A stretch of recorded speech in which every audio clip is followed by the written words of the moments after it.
आज की वीडियो में हम कंटिन्यू करेंगे एनाफेज के साथ। प्रीवियस वीडियो में हमने प्रोफेज एंड मेटाफेज को कवर किया था। आज हम कंटिन्यू करेंगे एनाफेज। तो देखो, एनाफेज थर्ड स्टेज होती है माइटोसिस की और सबसे शॉर्टेस्ट फेज होता है एनाफेज। अब एनाफेज की कंडीशन क्या होती है स्टूडेंट? चलिए, ये हमारी सेल है,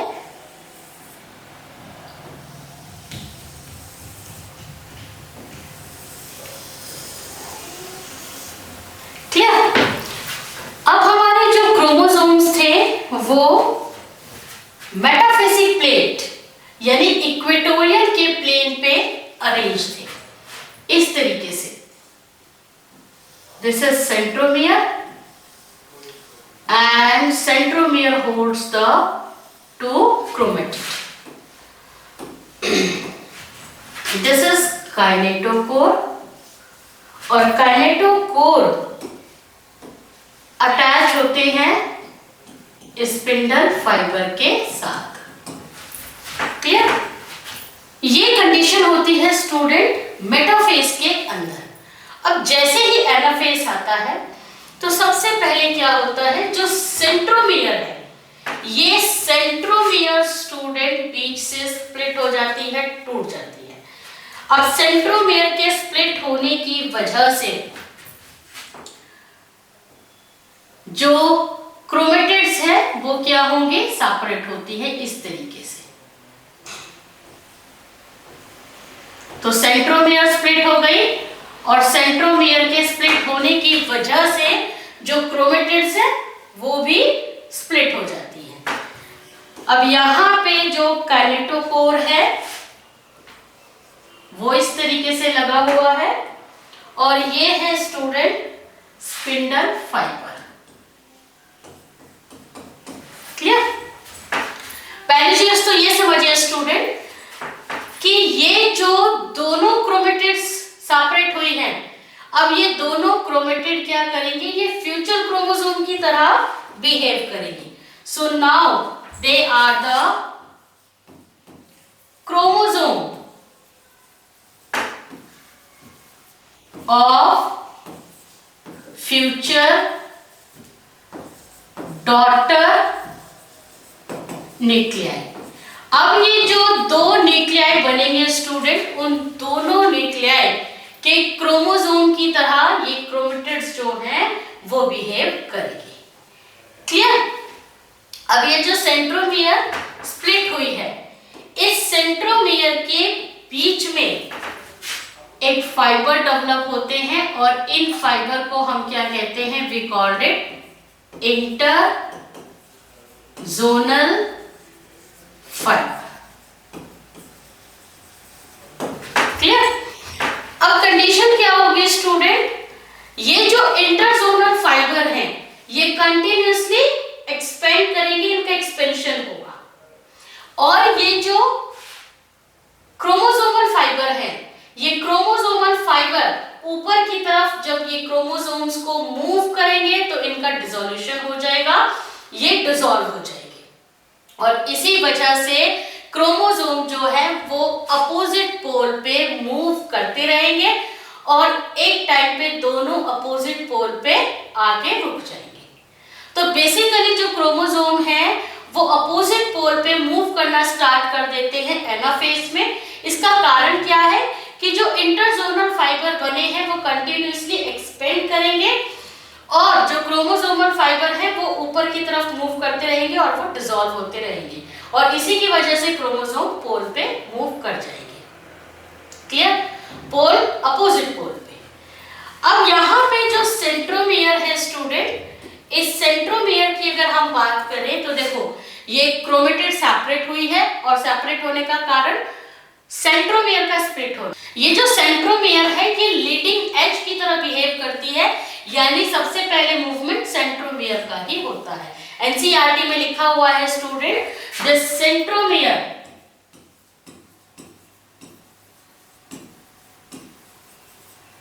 एक्ट एज लीडिंग एज। ये लीडिंग एज यानी यही मूवमेंट क्योंकि पहले जब ये हमारे जो स्पिंडल फाइबर है ये डिसॉल्व होना स्टार्ट होंगे तो ये इस क्रोमोसोम को खींचेंगे तो पहले सेंट्रोमियर ही मूव करती है, देन आर्म्स उसके पीछे पीछे जाती है, यानी arms trailing behind the centromere. तो अगर मैं आर्म्स की बात करूं, आर्म्स ट्रेलिंग बिहाइंड, तो फर्स्ट मूव कौन करेगी? सेंट्रोमियर, एंड देन उसके पीछे कौन जाएंगे? आर्म्स। क्लियर? तो सेम कंडीशन हम यहां पे देखते हैं स्टूडेंट।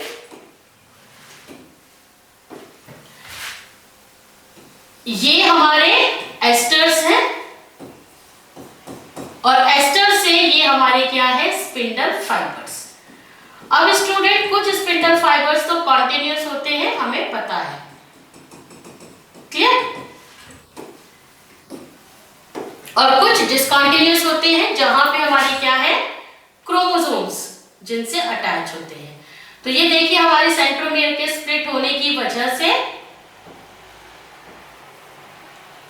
हमारे जो क्रोमेटिड्स हैं वो भी स्प्लिट हो गए हैं और स्प्लिट होने की वजह से ये डॉटर क्रोमोसोम्स जो हैं वो बन गए हैं। क्रोमोसोमल फाइबर इस तरीके से हमें दिखाई देंगे लगे हुए। ये कॉन्टिन्यूअस नहीं होते हैं, डिसकंटिन्यूअस होते हैं, हमें पता है। एंड इनके बीच में यहाँ पे क्या है student? These are formation of interzonal fibre. Clear? तो यहाँ पे क्या बना है? These are interzonal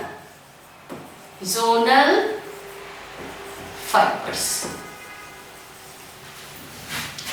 clear? अब ये देखिए जब हमारे क्रोमोसोम्स मूव कर रहे हैं तो ये जो हमारे क्रोमोसोमल स्पिंडल फाइबर है ये ऊपर की तरफ डिसॉल्व हो रहे हैं और इंटरजोनल फाइबर इनका एक्सपेंशन हो रहा है जिसकी वजह से ही क्रोमोसोम मूव कर रहे हैं। सेंट्रोमियर लीडिंग एज पर है और जो आर्म्स है इट इज ट्रेलिंग बिहाइंड, पीछे पीछे मूव कर रहे हैं। अब यहाँ पे हम एक चीज देखते हैं स्टूडेंट, जो एनाफेज होता है। एनाफेज वो फेज है जिसमें हम क्रोमोसोम की शेप को बेस्ट स्टडी कर सकते हैं, क्योंकि जब ये एक दूसरे से क्रोमेटिड्स सेपरेट होके मूव करती है तो यहाँ पे हमें क्रोमोसोम की जो शेप है वो बेस्ट विजिबल होती है। तो मेटाफेज में हमने पढ़ा था कि जो हमारे क्रोमोसोम है वो नंबर और मॉर्फोलॉजी के लिए बेस्ट फेज है, लेकिन अगर हम शेप की बात करें तो शेप के लिए हमारी एनाफेज जो है it is the best stage. तो हम यहाँ पे देख लेते हैं कि जो हमारे एनाफेज में शेप बनती है क्रोमोसोम की, कौन से क्रोमोसोम की कौन सी शेप बनती है, आइए वो भी स्टूडेंट एक बार हम देख लेते हैं।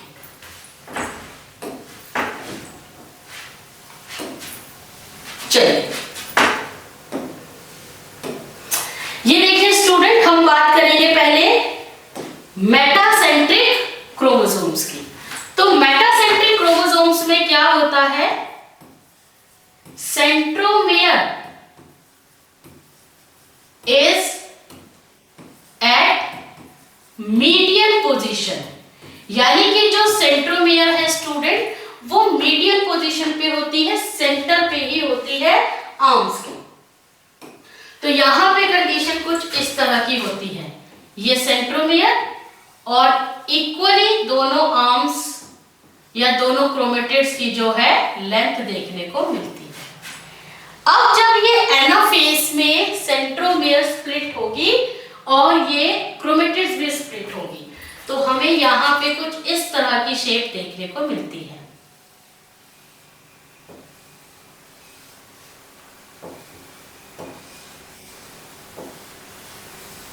ये देखिए, तो ये जो शेप है ये शेप बेसिकली इंग्लिश के अल्फाबेट V की शेप आती है, तो जो मेटासेंट्रिक क्रोमोसोम है वो V शेप बनाते हैं।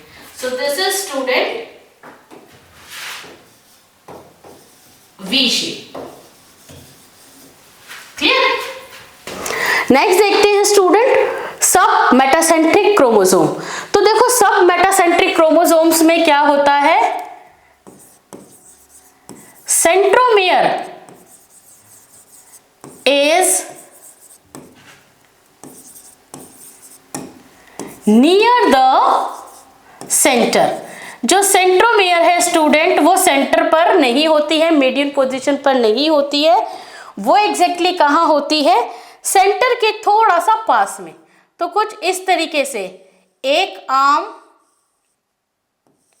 वो थोड़ी छोटी होती है और एक आर्म थोड़ी सी लॉन्ग होती है। तो इसकी वजह से जब एनाफेज में क्रोमोसोम मूव करता है तो शेप कैसी बनती है स्टूडेंट, ये देखिए कुछ इस तरह की शेप जो है वो हमें दिखाई देती है। एक आर्म थोड़ी सी छोटी है और एक आर्म थोड़ी सी लंबी है और ये रिप्रेजेंट करती है एल शेप को। It represent L shape. Clear. अब हम बात करते हैं एक्रोसेंट्रिक। तो जो एक्रोसेंट्रिक क्रोमोसोम्स होते हैं ना, उसमें जो सेंट्रोमियर है वो और ज्यादा एंड की तरफ मूव कर जाती है सेंटर से अवे। तो यहां पे कंडीशन क्या होती है, centromere is near the end. और एंड पे होने की वजह से, एंड मतलब नियर द एंड होने की वजह से जो हमारा क्रोमोसोम है वो कुछ इस तरह का दिखाई देता है। एक आर्म बहुत छोटी और एक आर्म बहुत लंबी हमें दिखाई देती है। और जब एनाफेज में ये मूव करते हैं स्टूडेंट तो कुछ इस तरह की शेप देखने को मिलती है। क्लियर। और ये शेप हम रिप्रेजेंट करते हैं, यानी ये शेप जो है ये बताती है कि ये जे शेप को रिप्रेजेंट करती है। देन अब हम बात करते हैं टीलोसेंट्रिक क्रोमोसोम की। तो जो टीलोसेंट्रिक क्रोमोसोम होते हैं ना स्टूडेंट, यहां पे जो सेंट्रोमियर होती है वो टर्मिनल पोजीशन पे पहुंच जाती है। Centromere is at terminal position और टर्मिनल पोजीशन पे होने की वजह से ये इस तरह के दिखाई देते हैं। और जब एनाफेज में मूवमेंट होगा तो ये क्रोमोसोम कुछ इस तरह के दिखेंगे। और ये इंग्लिश के जो अल्फाबेट है आई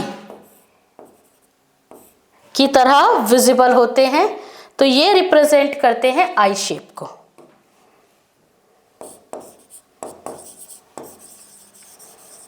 क्योंकि आई इस तरीके से विजिबल होता है। क्लियर।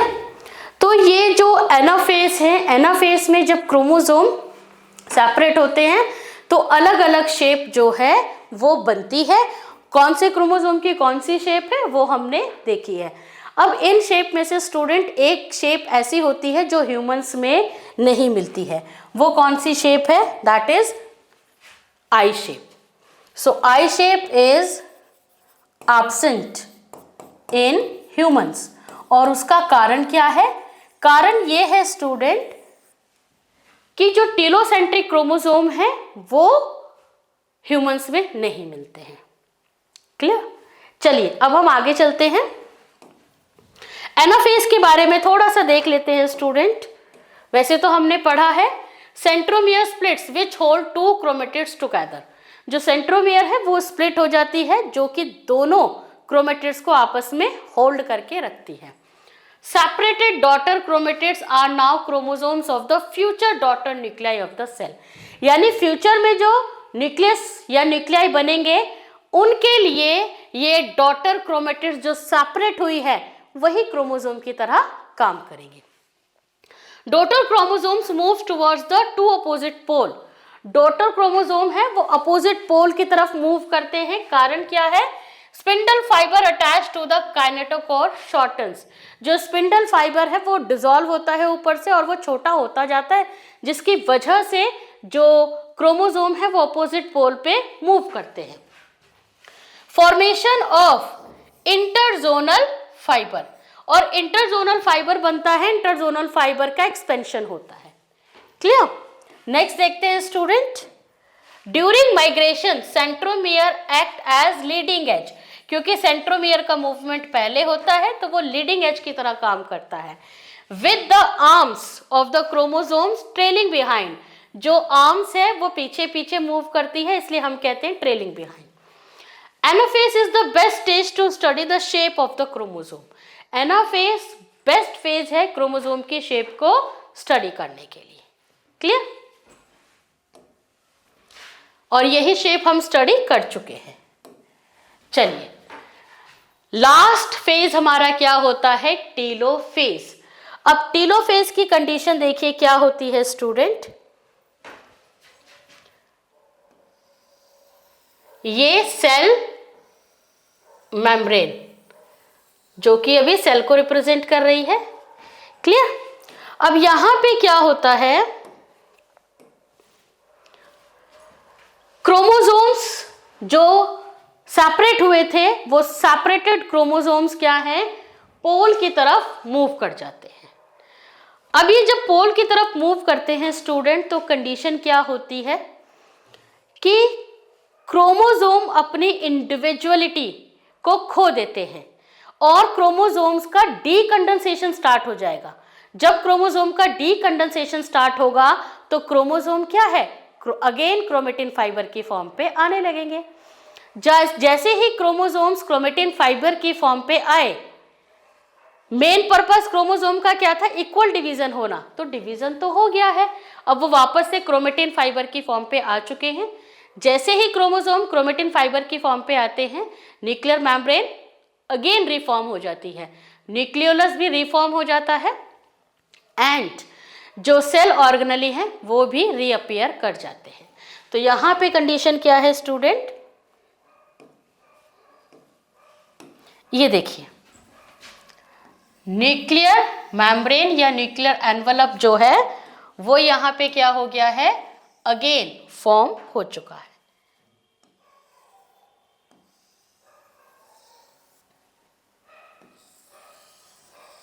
इस तरीके से अब जो हमारे क्रोमोसोम्स हैं वो डीकंडेंस्ड कर गए हैं, तो वो अगेन क्रोमेटिन फाइबर की फॉर्म पे आ गए हैं और लंबे लंबे उलझे हुए धागों की फॉर्म पे ये हमारे क्रोमेटिन फाइबर दिख रहे हैं। So this is nuclear membrane, this is chromatin. Clear? Again यहां पे न्यूक्लियोलस रीअपियर हो जाएगा, this is nucleolus. Cell organelle भी रीअपियर हो जाएंगे। अब यहां पे हमारी क्या है? सेंट्रोसोम अपोजिट पोल पर ही प्रेजेंट है, लेकिन इस सेंट्रोसोम के साथ जो एस्टर रेस थी और जो स्पिंडल फाइबर थे वो डिसॉल्व हो जाते हैं, डिसइंटीग्रेट हो जाते हैं। यानी कि अब जो है एस्ट्रल रेस और स्पिंडल फाइबर डिसअपियर हो जाएंगे, वो डिसॉल्व हो जाएंगे, वो यहाँ पे अपीयर नहीं होंगे। तो देखो इस फेज की कंडीशन क्या है? दोनों डॉटर न्यूक्लियाई सेपरेट हो चुके हैं। तो ये फेज रिप्रेजेंट करता है end of the karyokinesis. Karyokinesis यानी न्यूक्लियस के डिवीजन को ये बताता है कि कंप्लीट हो चुका है। क्लियर? सो अब हम यहाँ पे भी देख लेते हैं students, chromosome have reached to their respective pole, यानी कि अपोजिट पोल पे क्रोमोसोम मूव कर जाते हैं। दे शो डीकंडेंसेशन। अब क्रोमोसोम की शेप वापस से डीकंडेंस हो जाती है, अपनी इंडिविजुअलिटी, अलग अलग क्रोमोसोम जो बने थे वो खत्म हो जाते हैं और फिर से वो लंबे लंबे धागों के फॉर्म पे आ जाते हैं और अपोजिट पोल पे अरेंज हो जाते हैं। न्यूक्लियर मेम्ब्रेन डेवलप हो जाती है, कहाँ डेवलप हो जाती है? Around the chromosomes cluster at each pole forming 2 daughter nuclei, यानी क्रोमोसोम्स का जो क्लस्टर, जो क्रोमेटिन फाइबर बना था, उसके चारों तरफ न्यूक्लियर मेम्ब्रेन फिर से डेवलप हो जाती है। Nucleolus, Golgi complex, endoplasmic reticulum फिर से फॉर्म हो जाते हैं, जबकि एस्ट्रल रेज और स्पिंडल फाइबर यहां से डिसइंटीग्रेट, डिसॉल्व हो जाते हैं। क्लियर? तो यहां पे हमारा जो है कैरियोकाइनेसिस कंप्लीट है। अब होगा स्टूडेंट साइटोकाइनेसिस, और साइटोकाइनेसिस में दोनों न्यूक्लियस अपना अपना साइटोप्लाज्म लेंगे और यहां से सेपरेट हो जाएंगे, और सेपरेट होने के बाद दो डॉटर सेल की फॉर्मेशन हो जाएगी। क्लियर? साइटोकाइनेसिस को हम नेक्स्ट वीडियो में कंटिन्यू करेंगे। हम कुछ और पॉइंट्स भी यहाँ पे देख लेते हैं। ये देखिए स्टूडेंट, ये एनसीईआरटी में हमने एनाफेज इस तरीके से दिखाया गया है। ये क्या है स्टूडेंट? दिस इज सेंट्रोसोम, और सेंट्रोसोम के साथ दीज आर एस्ट्रल रेज। तो टोटल क्या है ये? These are aster. ये पूरा हम इसको क्या कहेंगे? एस्टर। ये स्पिंडल फाइबर्स हैं जो देखिए शॉर्ट हो रहे हैं, और इसी की वजह से जो क्रोमोसोम है वो अपोजिट पोल पे मूव कर रहे हैं। क्लियर? ये देखिए स्टूडेंट टीलोफेज। टीलो का मतलब ही होता है एंड, टीलो का मतलब होता है एंड, फेज का मतलब स्टेज, यानी कि कैरियोकाइनेसिस का एंड। अब इसमें क्या होगा कि ये जो क्रोमोसोम अपोजिट पोल पे मूव कर गए थे, यही इन्होंने दिखाया है कि इंडिविजुअल क्रोमोसोम्स तो अब नहीं दिखेंगे, क्रोमेटिन फाइबर यहाँ पे प्रेजेंट होगा इस तरीके से, जो कि अपोजिट पोल पे मूव कर चुका है। न्यूक्लियर मेम्ब्रेन, न्यूक्लियोलस फिर से रीअपियर हो जाएगी। अब यहाँ से स्पिंडल फाइबर देखो डिसॉल्व हो गए हैं, और ये भी धीरे धीरे एस्ट्रल रेज भी डिसॉल्व हो जाएगी। क्लियर? अब साइटोप्लाज्म का डिवीजन होगा, और साइटोप्लाज्म जब डिवाइड करेगा तो फिर से दो डॉटर सेल जो कि इंटरफेस में इस तरीके से दिखेंगी। तो ये दो डॉटर सेल इस तरीके से बनेंगे। इंटरफेस में सेल कैसे दिखती है स्टूडेंट?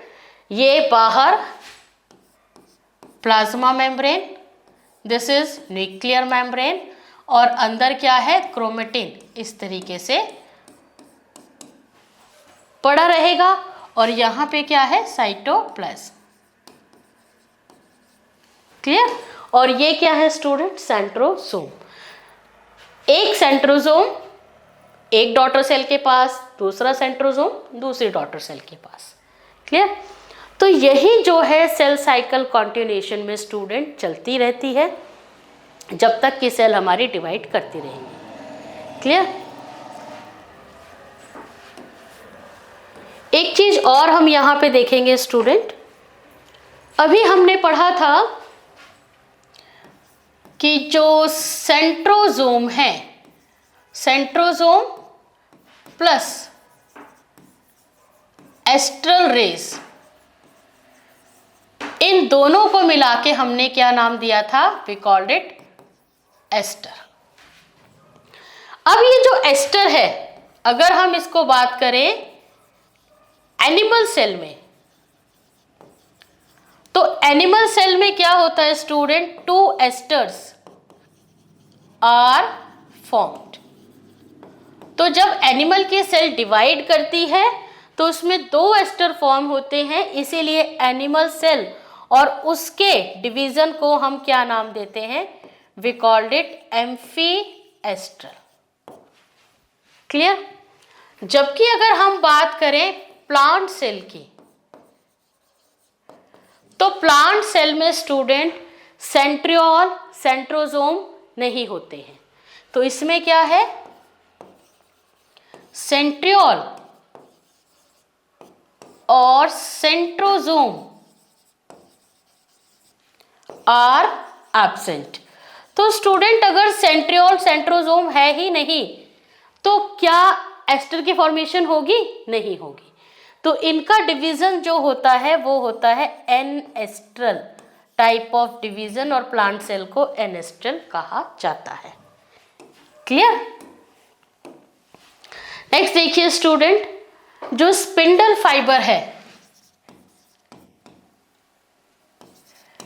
स्पिंडल फाइबर की अगर हम बात करें तो स्पिंडल फाइबर किसके बने हुए हैं? They are made of microtubule. Microtubule बने होते हैं माइक्रोट्यूबुलिन प्रोटीन के। सो जो माइक्रोट्यूब्यूल स्पिंडल फाइबर बनाते हैं वो 4 to 20 microtubule forms one spindle fibre, यानी 4 से लेके 20 तक जो माइक्रोट्यूब्यूल हैं वो इन्वॉल्व होते हैं एक स्पिंडल फाइबर को बनाने में। क्लियर? तो यहाँ पे स्टूडेंट कैरियोकाइनेसिस कंप्लीट होता है। नेक्स्ट वीडियो में साइटोकाइनेसिस के साथ हम कंटिन्यू करेंगे।